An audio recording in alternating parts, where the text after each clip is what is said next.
Muy buenas tardes. Muy buenas tardes. Bueno, tenemos la suerte de tener por segunda vez en menos de una semana al ministro de Inclusión, Seguridad Social y Migraciones, a don José Luis Escrivá. Vamos a ver, no es necesario presentar al ministro, a una persona, a un colega.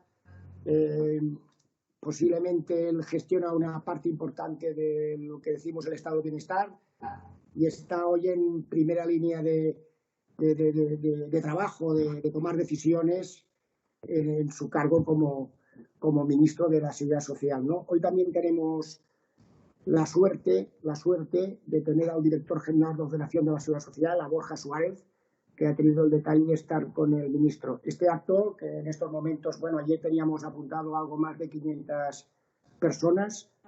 Sabéis que lo hemos organizado el Colegio de Economistas de Madrid, con Pascual delante, evidentemente, y el Consejo General, ¿no? De verdad, es un honor y no quiero quitar más tiempo y vamos directamente.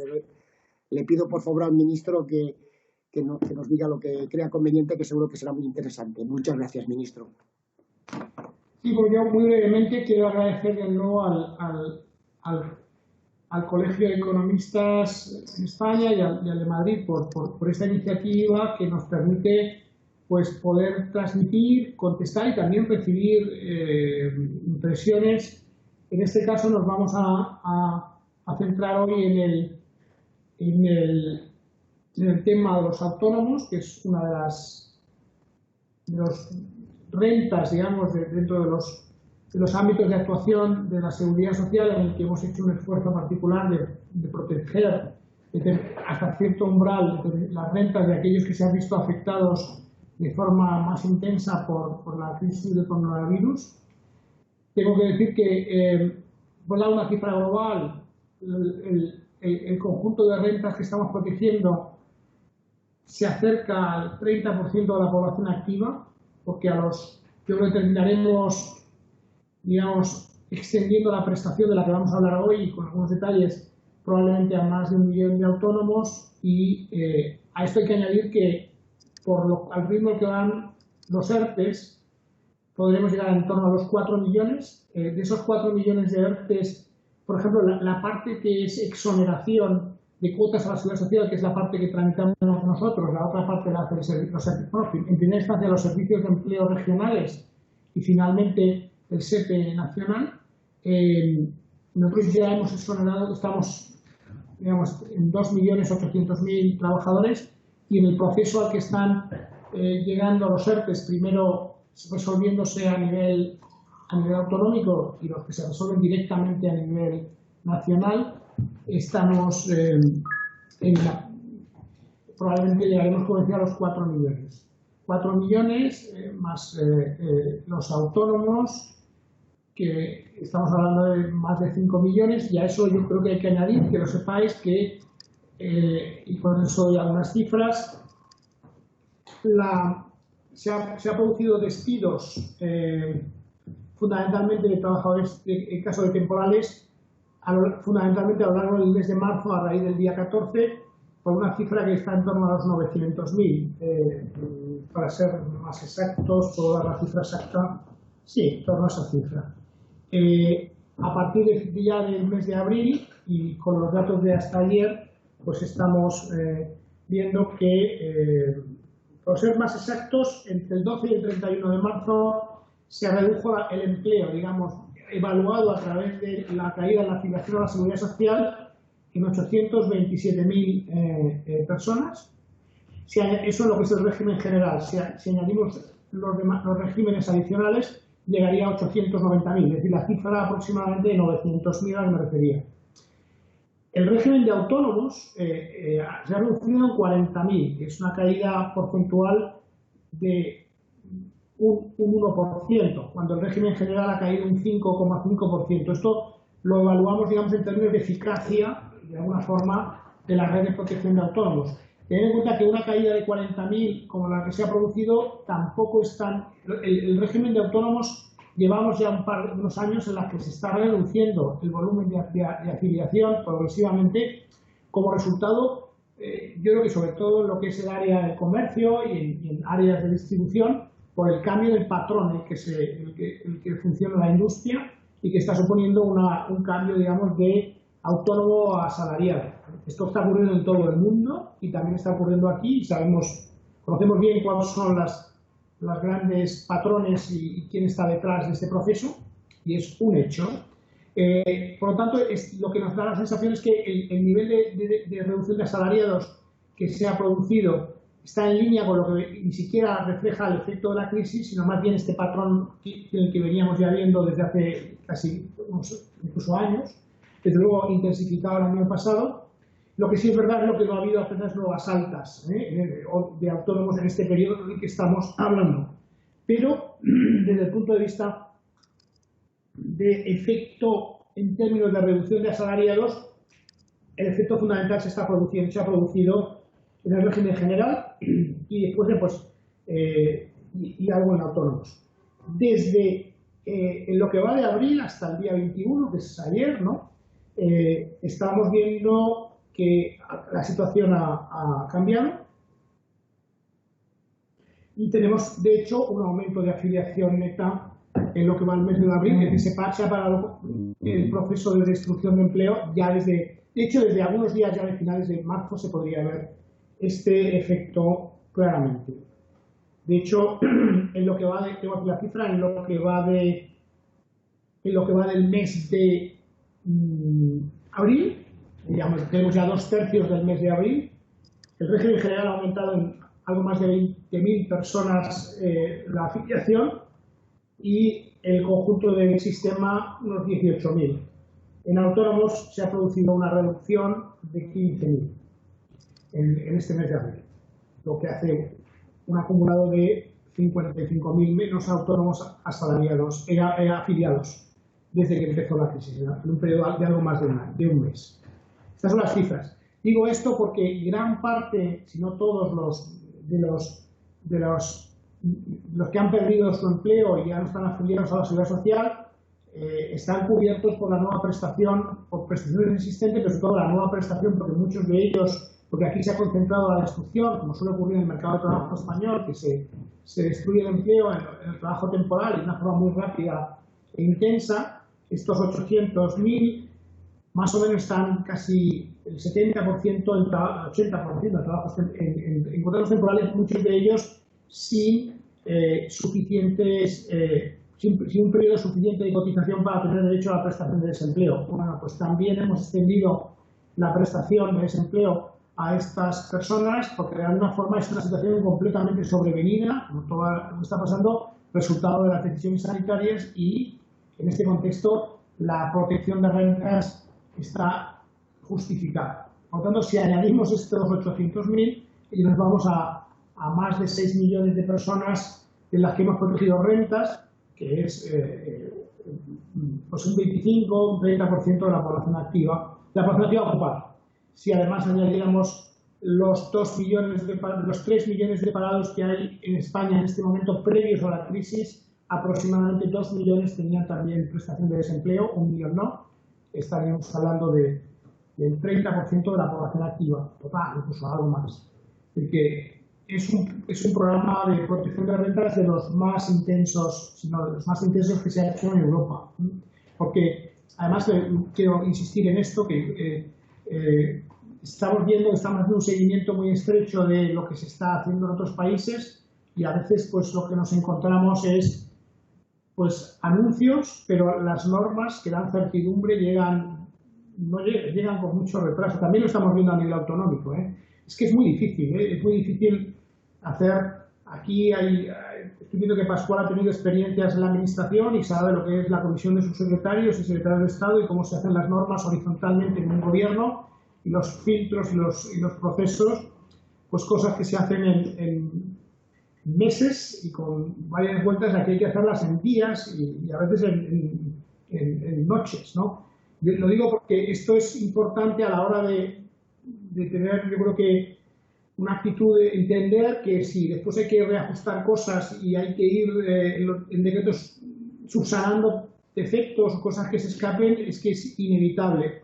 Aquí hay un trade-off entre ser muy ágil en la protección o intentar ser muy fino en el diseño de la norma. Las dos cosas son imposibles, es decir, y por tanto requiere reajustes. Y es verdad que eso crea después pues, dificultades y hay que ir leyendo los nuevos decretos ley ómnibus que vamos haciendo para ver los ajustes, pero la prioridad es dar certidumbre lo más general posible en este momento porque es la forma de mantener el capital humano y el tejido productivo que tiene que preservarse para cuando empecemos a salir, ¿no?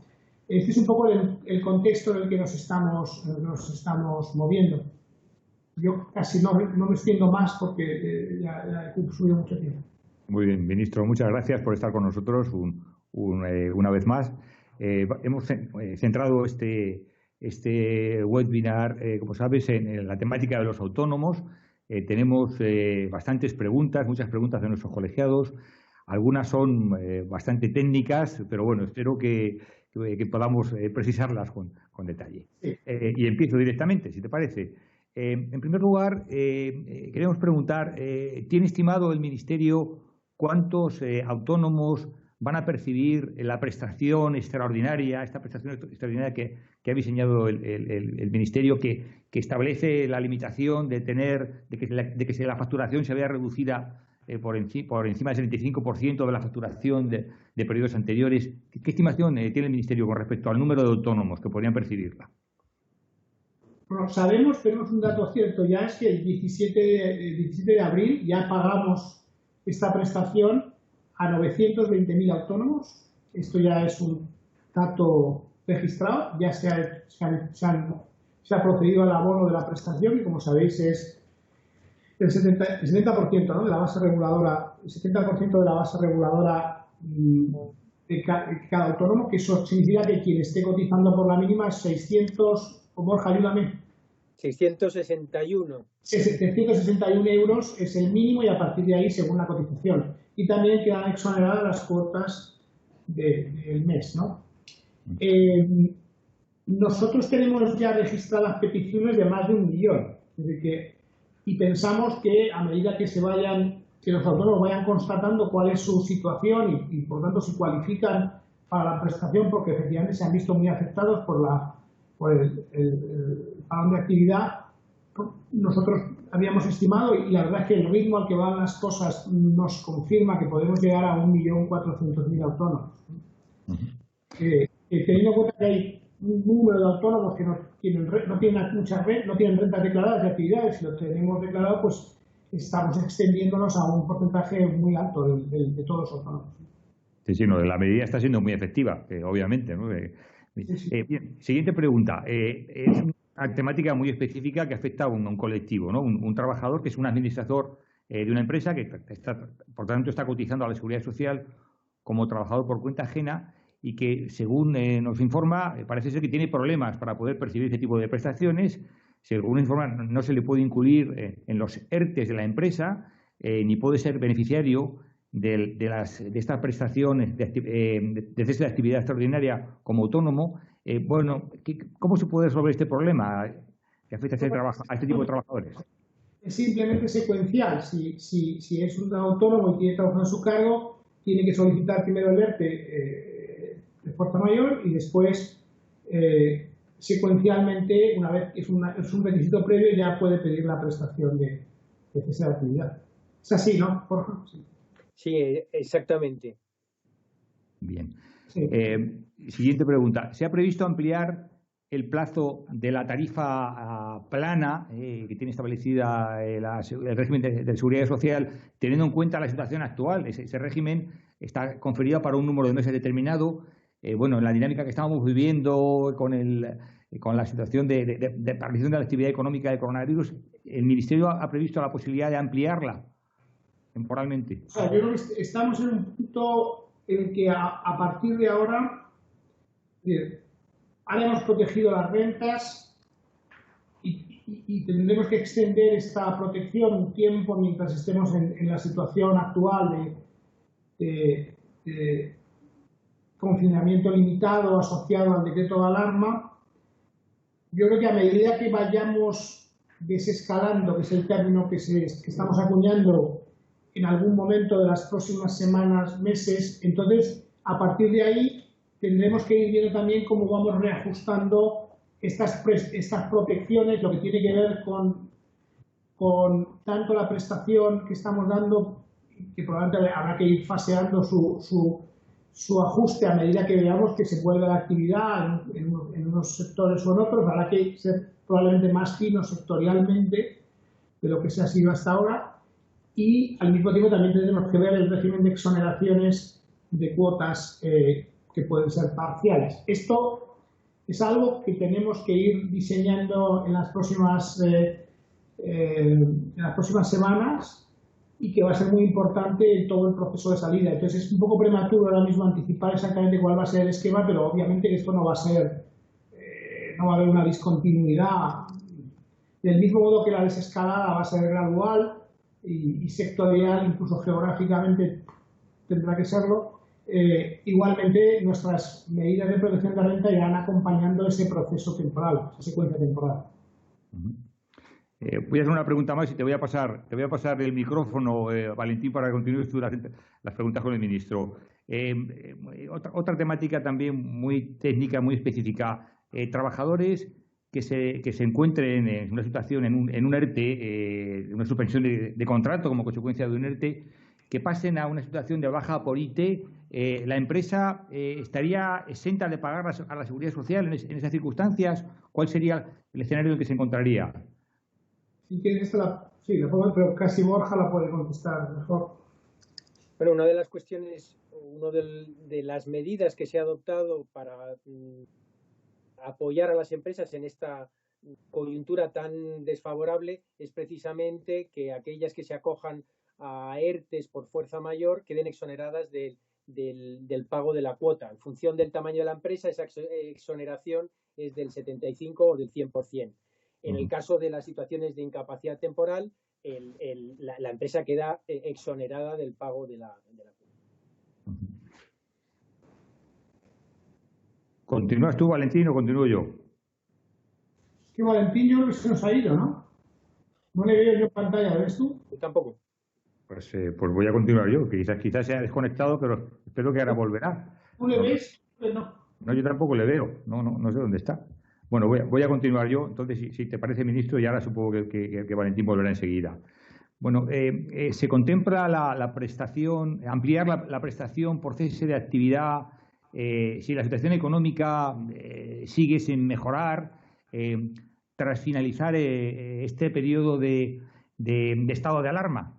Yo un poco lo contestaba antes. Esto vamos a ir viendo, es decir, vamos a ver cuándo se extiende el estado de alarma, todavía pues, no lo sabemos, y yo creo que en cualquier caso la tranquilidad que yo quiero transmitir es que aquí no va a haber, es decir, que la medida que la actividad se siga viendo afectada de una forma muy importante por lo que ha ocurrido con el coronavirus, nosotros iremos buscando esquemas de protección parcial, sectorialmente, y de todos aquellos autónomos que tengan esa situación.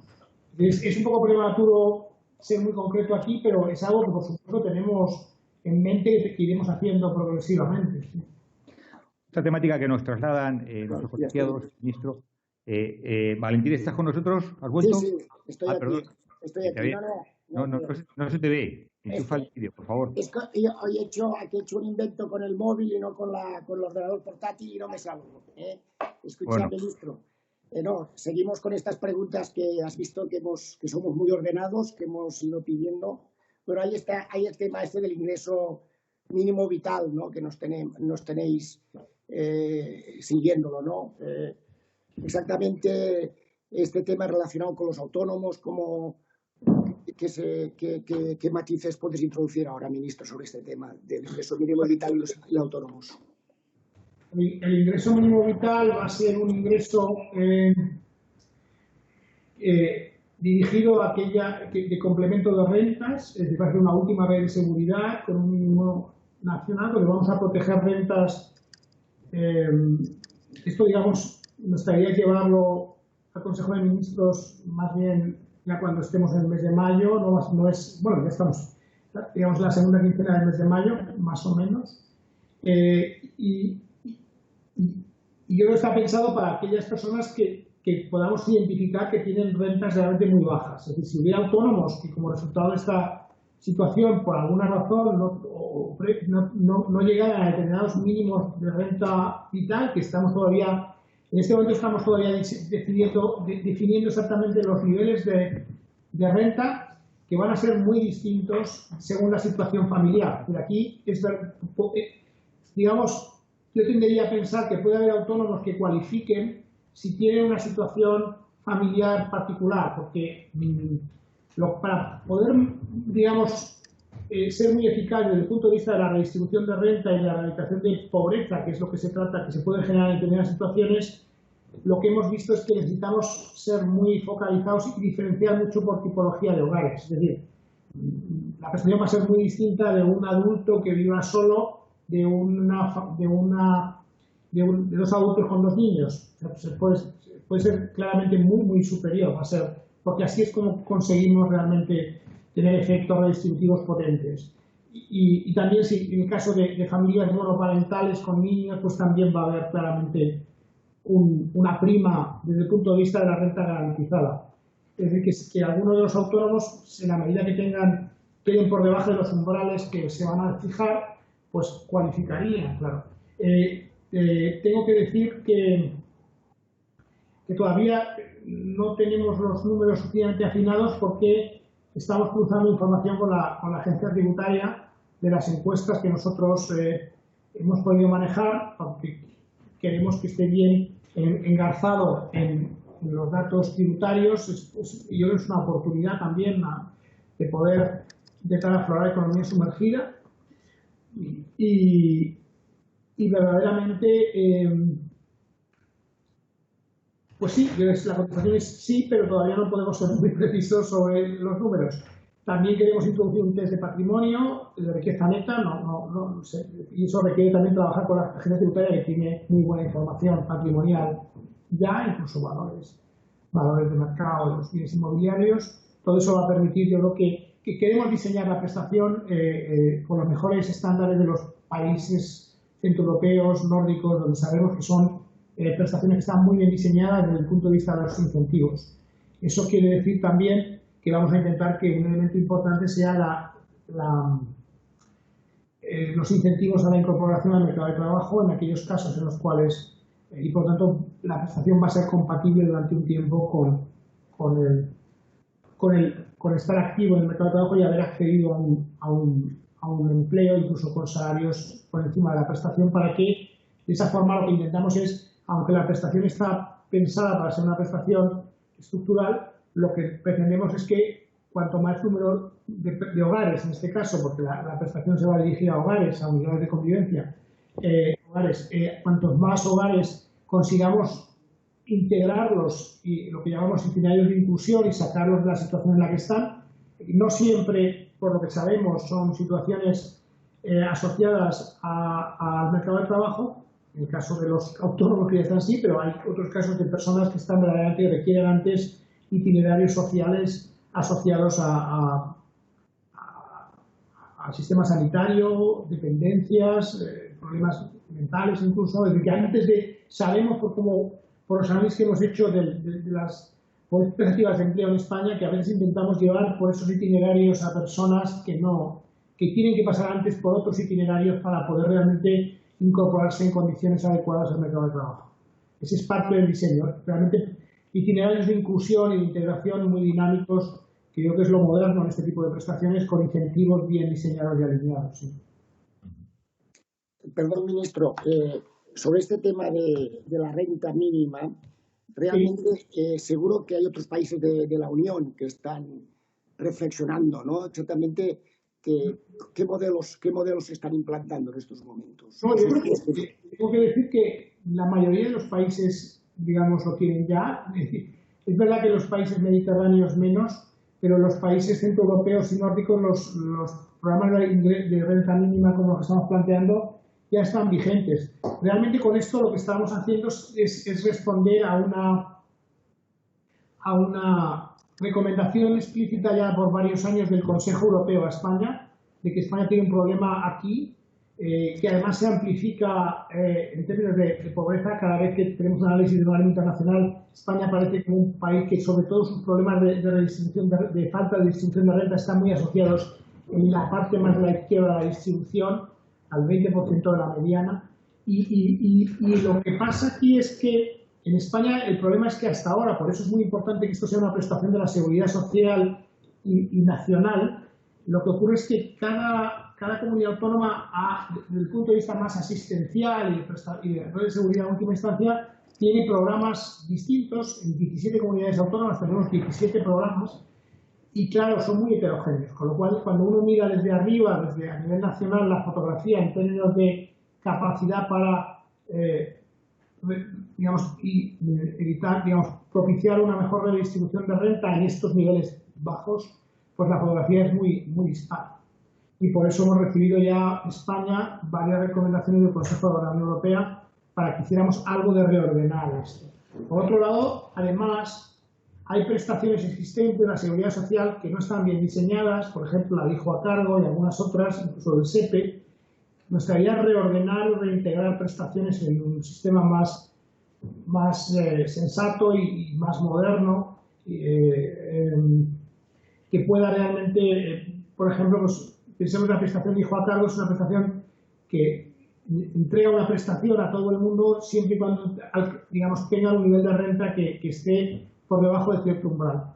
Esto es muy distinto de prestaciones que son las que están en los países más desarrollados, que lo que hacen es complementar sobre las rentas existentes hasta un cierto nivel salarial. Es decir, tú intentas llevar el ingreso mínimo a un nivel que te parece que es de subsistencia y que tiene que tener todo el mundo. En algunos países, Valentín, sí que es verdad que esto se instrumenta a través de un impuesto negativo sobre la renta.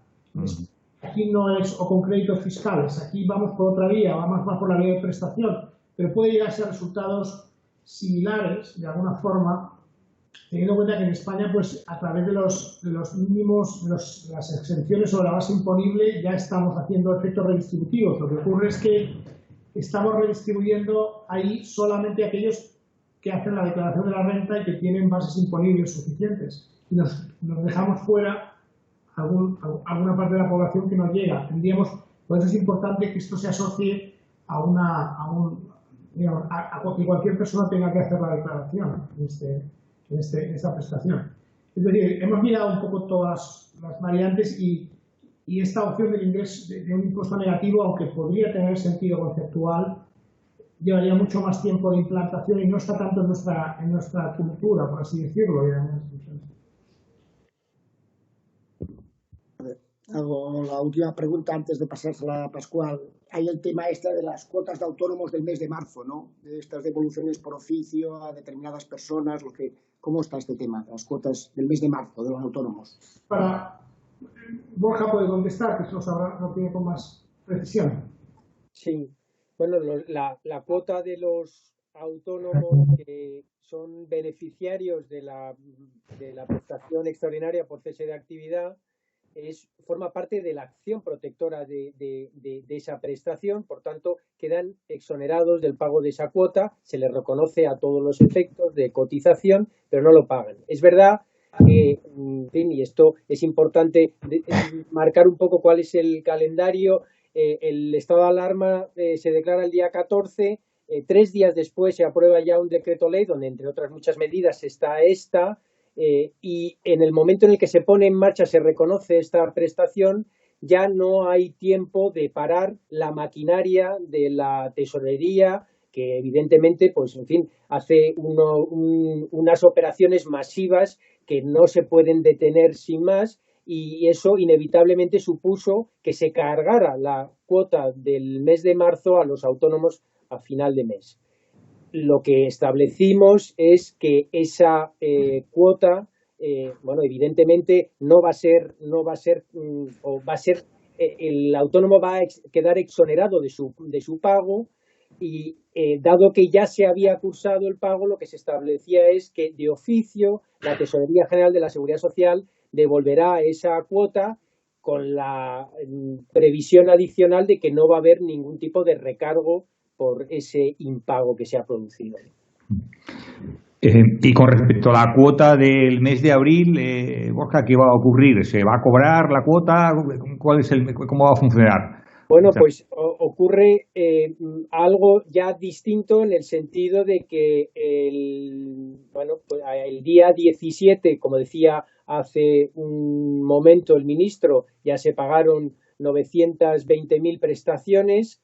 De esas, prácticamente más de un 85, un 90% se habían tramitado y con tiempo suficiente para evitar el cargo de la cuota, de manera que la inmensa mayoría de los que percibieron la prestación el viernes pasado no van a pagar ya la cuota de abril. Hay algunos a los que se les reconoció la prestación el día 16 y el mismo día 17, que ya nos encontramos en la situación previa, ya no daba tiempo a no pasarles la cuota del mes de abril. Se les pasará la cuota del mes de abril con la misma previsión, y es que de oficio la tesorería devolverá esa cuota. Siguiendo con la temática de las cuotas, ha habido un posicionamiento por parte de colectivos de autónomos pidiendo que se eliminaran las cuotas. ¿Por qué no se ha atendido esa petición? El Ministerio está actuando, evidentemente, sobre las cuotas, pero ¿por qué no habría sido más sencillo haber eliminado la cuota de manera directa? Bueno, hombre, todos los beneficiarios de la prestación extraordinaria por cese de actividad quedan exonerados del pago de la cuota. No solo reciben una prestación, sino que no pagan la cuota, ¿no?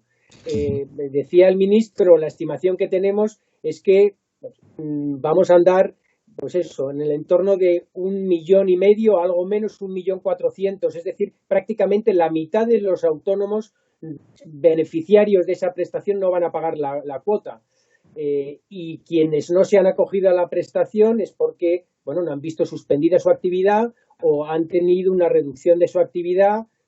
Seguro que la inmensa mayoría ha tenido una reducción de la actividad, pero no tan intensa, ¿no? Con lo cual, yo creo que, en fin, evidentemente, si tuviéramos más recursos, pues habríamos sido más generosos, pero el esfuerzo que se ha hecho, yo sinceramente creo que es extraordinario. Yo quiero añadir que nosotros hemos sido muy reacios, bueno, si solamente quizá en Italia, es decir, en ningún país de nuestro entorno se ha hecho tal cosa. Quizá Italia, pero Italia pues hemos tenido alguna petición de alguna asociación de autónomos que pedía este tipo de solución universal, pero no es lo lógico, porque el efecto es muy diferencial. Hay autónomos que han aumentado su actividad y a lo mejor están escuchándonos algunos de ellos ahora, porque realmente en el ámbito de lo que es la gestión, la administración, pues, de todos estos ERTE, de todas estas gestiones de autónomos, pues me imagino que el trabajo es inmenso, ¿no? Entonces, es decir, que es evidente que hay muchísimos autónomos que se han visto afectados, otros en menor medida, y algunos, al contrario, han aumentado su carga de trabajo. Entonces, una solución universal de este tipo no la hemos contemplado, pero es que si la contempláramos los autónomos, nos preguntaría que por qué no lo hacemos para todas las empresas de este país, en las que hemos ido también, digamos, exonerando o haciendo aplazamientos sectoriales, solamente sectoriales. En los autónomos, de hecho, estábamos siendo más extensos que en otros regímenes, ¿no? Ministro, en ese momento tenemos más de 360, muchos seguramente autónomos escuchándonos, colegiados, pero no solo colegiados economistas. Hay otros colectivos de profesionales que tienen una temática un poco especial, que son aquellos que cotizan, en lugar de cotizar al RETA, que cotizan a las mutualidades de previsión social alternativas, colectivos como abogados, procuradores, arquitectos, y nos transmiten, dicen que se sienten desamparados en esta crisis, ¿no? Que no están recibiendo cobertura para su problemática, evidentemente a los que les afecta, que no es a la totalidad del colectivo, ¿no? Pero, bueno, ¿qué nos podéis decir al respecto de esta cuestión? Es que este colectivo yo creo que no se encuentra dentro del sistema de la seguridad social. A nosotros nos resulta imposible, con el marco normativo en el que nos movemos, pues reconocer una prestación para ellos. No obstante, me consta que el Gobierno es sensible a esta situación y que el Ministerio de Economía está evaluando qué se puede hacer, qué soluciones se pueden encontrar. Pero a nosotros nos supera. Valentín, ¿continúas tú, te parece? ¿Con las preguntas? Bueno, es que, a ver, yo quisiera hacer una pregunta más general, ministro. Usted, si no nos hubiéramos encontrado con esta situación tan especial, ¿no? Tan dura, tan de sopetón, y usted le preguntaran cómo replantearía el sistema de autónomos, ¿cómo lo plantearía? Bueno, yo creo que claramente que hay que redefinir, lo teníamos incluso en la cabeza, hay que redefinir la prestación por cese de actividad, y había varias iniciativas, y yo creo que en el caso de los autónomos también tenemos que dar una vuelta, y probablemente eso estaba vinculado, ya aprovecho la verdad, estaba vinculado a dar mucho mayor certidumbre Bueno, hay varias, el reconocimiento de prestaciones de autónomos que se han ido haciendo dentro de lo que ofrece la seguridad social, es algo que se ha ido haciendo y que se puede, incluso Borja puede elaborar más sobre esto, se puede afinar más, pero quizá lo más importante en el caso de los autónomos, y que tiene que ver con sus pensiones, es que, si no recuerdo mal, el 85% de los autónomos cotiza por el mínimo. Y probablemente cotice por el mínimo posible por esta sensación que se ha dado en España sobre la sostenibilidad del sistema de pensiones. Pero sabemos que muchos de esos autónomos, y lo conocemos porque tenemos sus datos de declaración de la renta, pues tienen ingresos muy superiores a esos. Es verdad que hay otros que están por debajo. Hay una problemática muy diferenciada. Es decir, tenemos autónomos con ingresos muy distintos y con una relación muy distinta, pero casi todos concentrados en cotizar al mínimo. Esto es algo que tenemos que abordar, y ha habido peticiones de los autónomos, de las 3 asociaciones de autónomos, de hecho, en distintos momentos, para cotizar por ingresos reales, y está la problemática de los módulos, efectivamente, pero para mí me parece que este es un tema sobre el que hay que trabajar claramente cuando pase todo esto, y sobre todo hay que, digamos, encauzarla en un marco en el cual la sostenibilidad y el sistema de las pensiones, que yo creo que está asegurada, es percibida por todos como tal, y tenemos un sistema, digamos, con un horizonte en largo plazo muy bien construido. Ese será el momento para que realmente los autónomos nos replanteemos el sistema de cotización de los autónomos, sobre todo para que tengan posibilidad de acceder a pensiones mucho más altas de las que en este momento van a poder acceder. Para mí es una problemática importante desde nuestro ámbito. Hay otras problemáticas de los autónomos que están en el ámbito del Ministerio de Trabajo, ¿no? Del Ministerio de Seguridad Social, que también son importantes, ¿no? Bueno, nos hace una pregunta: ¿existen criterios aprobados para concretar los medios de prueba para los autónomos en módulos? Está para Borja, sí. Sí, bueno, esta es una cuestión que se nos ha planteado y que hemos trabajado, en fin, intensamente a la hora de establecer, de identificar cuáles son los medios para acreditar esa caída de la actividad. Con los trabajadores autónomos que tributan por módulos nos encontramos con una dificultad que no encontramos en el resto. Las particularidades del desarrollo de su actividad, y en concreto el modo en el que tributan, pues hacen más complicado el establecer una fórmula concreta, ¿no? Hay distintos tipos de actividades con distintos tipos de características que hacían imposible, después de habernos puesto en contacto con la agencia tributaria, pues nos hacían imposible establecer, como se había hecho con el resto de autónomos, pues la aportación del libro de facturas. Esto no podíamos hacerlo con carácter general para todos los autónomos que tributan por módulos, y entonces lo que dejamos es una fórmula abierta que permite simplemente la acreditación o la aportación de, bueno, pues de medios de prueba admitidos en derecho, que dependerán de cuál es el desarrollo de la actividad concreta. Si hablamos, por ejemplo, de un colectivo que se ve afectado directamente, un colectivo importante, el de taxistas, bueno, pues la aportación de los taxímetros y digamos de la actividad desarrollada que queda reflejada en esos taxímetros es un medio de prueba que permite acreditar evidentemente la caída de la actividad. De hecho por añadir, creo que es un dato que no hemos dado, se están rechazando solamente un 3% de las peticiones, síntoma indicativo de que esto está funcionando, que no es un caso tenemos muy pocos casos. Como nos quedan 5 o 10 minutos, que le hacemos trabajar a Pascual ahora, ¿no? Y así también se despide del ministro, ¿no? Pascual, sigues tú, por favor. Pues continúo con esta temática. ¿Tenemos alguna pregunta más sobre esta temática que nos plantean los colegiados? Bueno, ¿cómo deben proceder los autónomos que no tienen una mutua colaboradora de la Seguridad Social? ¿Cómo pueden pedir la prestación al SEPE? ¿Cuál es el camino que tienen que seguir para esto? Pues ya no sería a través del SEPE. Yo creo que en el decreto ley de ayer, en el Consejo de Ministros, se estableció ya el mecanismo por el cual pues tendrían que adherirse a una de las mutuas para poder acceder a la prestación. Y entiendo, Borja, que esto lo vamos a...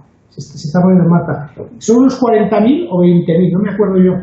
No, alguno más, son 60.000. Perdón, 60.000. Los autónomos que tienen su cobertura tenían su cobertura en el SEPE, porque ahora ya lo que se establece efectivamente, como decía el ministro, es que aquellos que quieran solicitar la prestación extraordinaria de cese de actividad deben dirigirse a una mutua, elegir alguna de las 19 mutuas y en el mismo acto adherirse a la mutua y solicitar la prestación.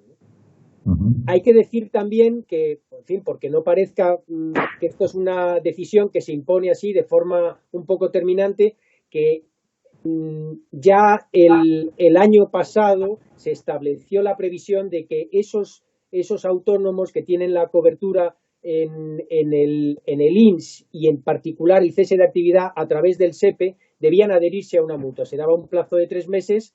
Había 400.000, quedaron 60.000 y esos 60.000 es a los que ahora se les dice, para acceder a la prestación, la forma de articularlo de forma más rápida para evitar un poco la presión que tiene el SEPE es a través de la mutua. Otro colectivo nos traslada la problemática de los autónomos que se dieron de baja cuando se declaró el estado de alarma, pero antes, en el intermedio entre que se aprobaba el Real Decreto que aprobaba la prestación extraordinaria, ¿tienen derecho a poderla percibir? ¿Cómo tienen que actuar? ¿En qué situación se encuentran ese colectivo? Yo quiero añadir que desgraciadamente en los primeros días, esto es así, en los primeros días después de nuestro, no del Real Decreto de Alarma, sino del Real Decreto Ley que nosotros sacamos 2 días después, yo creo que fue el 17, ¿no? Sí, el 17. Es decir, unos días después hubo un poco de ruido, dejémoslo así, que vino de algunos ámbitos que ha podido inducir a algunos autónomos a darse de baja, pero pueden, obviamente, adherirse después a la prestación ordinaria. Perdón, por especificarlo, porque este es un aspecto importante, yo creo, de la protección de los autónomos. Estamos hablando,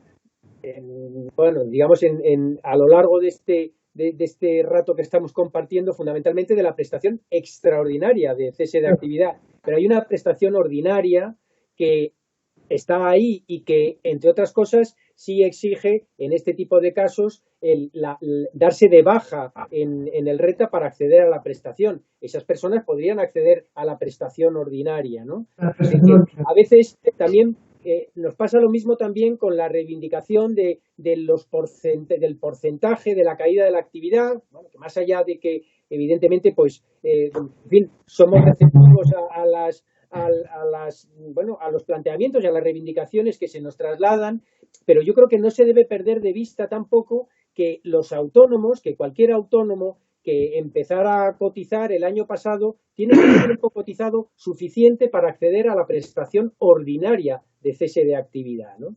Que, en fin, básicamente no es exactamente el mismo régimen, pero es un régimen muy similar. Otra temática que nos trasladan a algún colectivo también es el problema en que se encuentran a veces algunas cuestiones que la normativa que estáis desarrollando con mucha rapidez pues no están suficientemente claras, ¿no? Hay determinadas actividades en las que hay algún tipo de contradicción entre las distintas administraciones sobre si pueden abrir al público o no en esta situación. Si su actividad está suspendida o no.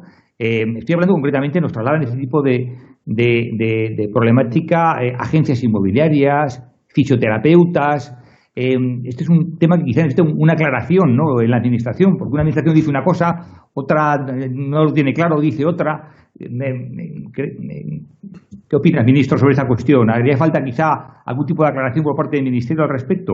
Yo creo que Borja puede aclarar esto porque efectivamente como esto va por sectores de la CENAE, a veces hay que ir con aclaraciones específicas, ¿no? Borja, ¿cómo sí, pero vamos, digamos como con carácter general, nos encontramos con una dificultad en el momento de aprobación del decreto de declaración del estado de alarma, en el que aparece una relación de actividades, pero no se identificaban los códigos CENAE, ¿no? Y esto, bueno, pues generó un problema en el sentido de que, bueno, pues la referencia a esas actividades no siempre coincidía milimétricamente con los CENAEs. Nosotros lo que hicimos fue ponernos en contacto con primero con el Ministerio de Economía, luego específicamente con el Instituto Nacional de Estadística, para tratar de elaborar un listado de códigos CENAE que correspondían a esas actividades. Y lo que hicimos, y todo esto no lo hicimos con carácter inmediato y quizá, bueno, pues ha tardado un poco en asentarse, lo que hicimos fue enviar a las mutuas, a las 19 mutuas, un listado, ese listado que habíamos consensuado con el INE, especificando que se trata de un listado orientativo, porque evidentemente dependiendo de cuál sea la actividad y del ámbito territorial concreto del que estemos hablando, puede haber intervenciones de las distintas administraciones que supusieran la suspensión de una actividad que en principio no estuviera, digamos, o no encajara perfectamente en alguno de esos CENAEs, ¿no? De manera que lo que enviamos a las mutuas fue una lista orientativa con una cláusula adicional, por así decirlo, en la que se advertía de la necesidad de aplicar con flexibilidad y atendiendo a las circunstancias concretas cada una de las solicitudes, ¿no? Y como decía el ministro hace un momento, pues, hombre, el hecho de que de este volumen gigantesco de prestaciones o de solicitudes se hayan denegado solo un 3%, en fin, que seguro que hay casos concretos en los que ha habido algún tipo de problema, pero en general podemos decir que la situación está razonablemente controlada, ¿no? Escucha, Pascual, porque nos hemos comprometido con el ministro una hora, ¿no? Sí, iba a ser la última pregunta. La idea es hacer una hora y estamos cumpliendo. Y aprovecha para convencerle que nos venga dentro de un mes, ¿eh? Tienes que convencerle que nos venga dentro de un mes. Sí, ahora se lo lanzamos. Haz el favor, que tú tienes más posibilidad que yo para convencerlo, por favor. Última pregunta, ministro, si te parece, y como dice Valentín, como dice el presidente del Consejo General de Economistas, si te parece bien, vamos, nosotros podemos, la idea era que estuviéramos una hora, y yo creo que el tema ha sido muy interesante. La última pregunta que nos gustaría hacerte, ¿está pensando el Ministerio, el Gobierno, diseñar alguna medida específica para que los autónomos puedan soportar esta problemática tan compleja de cese de actividad? Me refiero a otro tipo de gastos a los que están incurriendo, como son los alquileres de locales comerciales, de oficinas afectadas a la actividad, préstamos o créditos inmovilizados, afectos a actividad. ¿Se está contemplando algún tipo de medida dirigida a facilitar que puedan soportar estos gastos? Bueno, por una parte está en el ámbito de otros ministerios, pero como sabéis, las ayudas del ICO están muy focalizadas en pymes y autónomos, y yo creo que se están desplegando y se está haciendo una monitorización muy directa por parte del Ministerio de Economía de cómo esto se está desplegando y cómo están llegando. Aquí, digamos, la interacción es ICO, entidades financieras, y las líneas de liquidez pues son muy extensas, como sabéis, y se pueden seguir, se van extendiendo por tramos según se van utilizando. Creo que esto está funcionando bien, pero no es mi ámbito directo de responsabilidad. Y después, en el ámbito de los alquileres y de los locales comerciales, yo creo que el decreto ley de ayer también contempló la moratoria en el caso de los grandes tenedores de arrendadores de los centros comerciales, una moratoria automática en determinadas condiciones, y los casos, los que digamos más minoristas, también se ha establecido una serie de recomendaciones y procedimientos, incluso para utilizar las fianzas, es decir, y recomendación de que se busquen acuerdos de moratoria. Es decir, que esto está en el decreto ley de ayer. Y me gustaría aprovechar, y con esto a lo mejor ya, es que la situación es decir, si uno mira la producción normativa que se ha hecho en un mes en áreas, digamos, como estábamos hablando antes con las CENAES a 4 dígitos y funcionando, el esfuerzo que se ha hecho de verdad desde las administraciones públicas, de la administración del Estado, y en el caso además de la seguridad social, de las mutuas, del SEPE, con una acumulación digamos, de nuevas prestaciones y de una gestión inmensa de nuevos expedientes, cuando uno mira las cifras agregadas es realmente extraordinario. Por eso yo creo que el que vayamos ajustando cosas y el que vayamos es inevitable, y el esfuerzo que han hecho los funcionarios y todos los cuerpos de la administración por poder llegar a un esquema de protección como el que hemos diseñado en tiempo récord, os aseguro que cuando yo lo comparo con los países de nuestro entorno, y con la seguridad jurídica y la certidumbre que hemos otorgado a poder haber ajustes después, yo creo que esto es algo que conviene que todo el mundo interiorice, y los que tengan experiencia con la administración, ya sea desde dentro o interaccionando desde fuera, pueden ver los decretos ley que se están sacando Consejo de Ministros tras Consejo de Ministros, y el grado de detalle y de complejidad que subyacen a ellos.